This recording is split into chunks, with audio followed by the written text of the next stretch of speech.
حسن بھائی، چائنا نے بڑی دبنگ انٹری دی ہے اور کہا ہے کہ امریکہ کے بغیر بھی دنیا آگے بڑھ سکتی ہے، تو آپ کیا سمجھتے ہیں کہ چائنا کا یہ جو پیغام ہے، یہ تنبیہ ہے، یہ کیا ہے؟ اچھا آصف خان صاحب، ایک بات آپ ذہن میں رکھو یار، یہ چائنا نے نہیں کہا، چائنا نے کہا ہے لیکن یہ تاریخ کہہ رہی ہے۔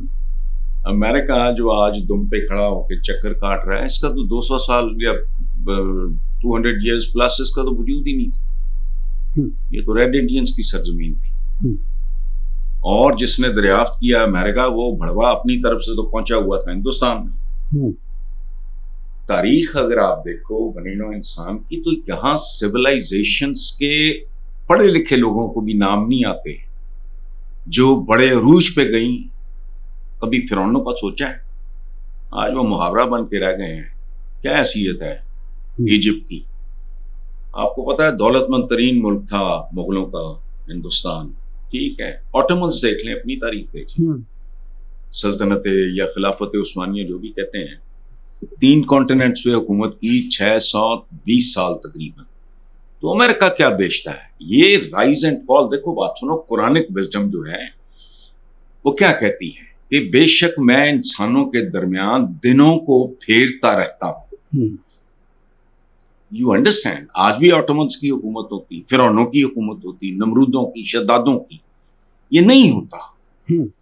انسانوں کی تقدیروں کو وہ پھیرتا رہتا ہے، تو اس کا مطلب یہ نہیں ہے کہ میرے جیسا اور آصف عفان جیسا فقیر لوگوں کی، نہ، اس کا مطلب یہ ہے کہ کرۂ ارض پہ بسنے والے سارے انسان، چونکہ اللہ پاک کی بنائی ہوئی اس دھرتی پہ پاسپورٹ نہیں تھا، یہ صرف 1910 کی پیداوار۔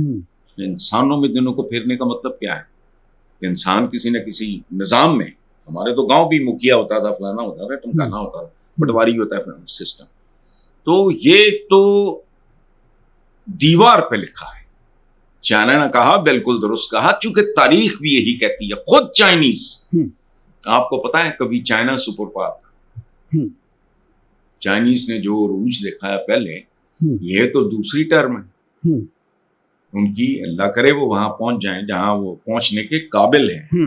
اور یہ نہیں ہوتا کہ آپ جی آپ دعا مانگیں تو قبول، دعا کے لیے میرٹ ہونا چاہیے۔ انہوں نے جان توڑ محنت کی ہے۔ ہم جیسے چولوں سے 2 سال بعد وہ آزاد ہوئے، آبادی افیون ان کا وے آف لائف تھا، آبادی آؤٹ آف کنٹرول، پاورٹی اپنے عروج پہ، دیکھو تو صحیح کیا معجزے کر دیے انہوں نے۔ سو بالکل ٹھیک کہا انہوں نے، چائنیز پریزیڈنٹ نے، بالکل وہ نہیں کہہ رہے، یہ تاریخ کہہ رہی ہے۔ آپ سمجھتے ہیں کہ یہ منطقی انجام کا نقطۂ آغاز ہے؟ بالکل ہو سکتا ہے۔ دیکھو انڈیفینٹ ٹرمز میں آپ بات نہیں کر سکتے، لیکن میرا ذاتی خیال ہے کہ امریکہ کی غنڈہ گردی کا جو عروج ہے، دیکھو ہر کہتے ہیں نا ہر کمال رازوال، سورج کہتے ہیں نصف النہار پہ ہے، نصف النہار پہ ہونے کا مطلب یہ ہوتا ہے کہ اب یہ غروب ہو رہا ہے۔ سو میرے اپنی پیک پہ 1 بلنڈر، مسٹیک نہیں، انسان انڈیویجولز کی زندگی میں بھی یاد رکھنا، غلطیاں آبادی یا بربادی کا باعث نہیں بنتی، بلنڈرز پاش ترین بعض کا غلطیوں میں زد اور اثرات جو ہے، نہیں میں وہی کہہ رہا ہوں، لیکن بلنڈرز کی معافی نہیں ہے۔ سو اگر ٹرمپ کا جس طرح کا مزاج ہے، میں نہیں سمجھتا کہ بات آخری حد تک جائے گی، because he is basically a shop keeper, he has the mentality of a business man. باقی بلف شلف سجی دکھا کے کھبی مارنا، یہ کرنا وہ کرنا، وہ سارا، اور جسے کہتے ہیں نا گرگٹ، اتنے رنگ گرگٹ نہیں بدلتا جتنے یہ پچھلے دنوں ان کا کوئی دوست تھا ٹرمپ صاحب کا، کوئی ایلن مسک، اس کے بعد کہا مجھے تو اس سے بڑی محبت ہے۔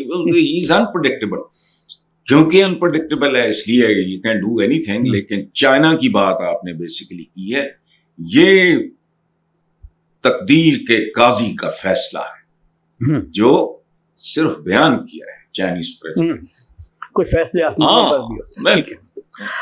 فیلڈ مارشل عاصم منیر صاحب کی ٹرمپ بہادر سے ملاقات ہونے جا رہی ہے، اور ملاقات بھی بڑی اہم اس لیے ہے کہ اس میں میڈیا اور غیر متعلقہ لوگوں کا یا متعلقہ لوگوں کا بھی جو ہے نا وہ کوئی عمل دخل اور وہاں پہ ان کی شمولیت نہیں ہے. تو آپ کیا سمجھتے ہیں کہ یہ جو خطے میں جو کچھ بھی نہیں ہے, یہ ایک نارمل بات ہے, سوداگری ہے, سودا ہے, انڈیویجولس کے درمیان بھی ہوتا ہے, عالمی منڈی میں بھی ریاستوں کے درمیان ہے. عالمی منڈی ہے, آپ نے لفظ بول کے خود ہی جواب دے دیا, یہ منڈی ہے. بھاؤ تاؤ کی وہاں بھاؤ تاؤ ہوتا ہے, اس کا کیا نتیجہ نکلتا ہے. پاکستان کو وہ اڈے مانگتا ہے, پاکستان سے وہ کیا مانگتا ہے, یہ آگے کیا دے کے آتے ہیں, کیا دے کے آتے ہیں, آنے والا وقت بتاتا ہے. ٹھیک ہے سیدھی بات.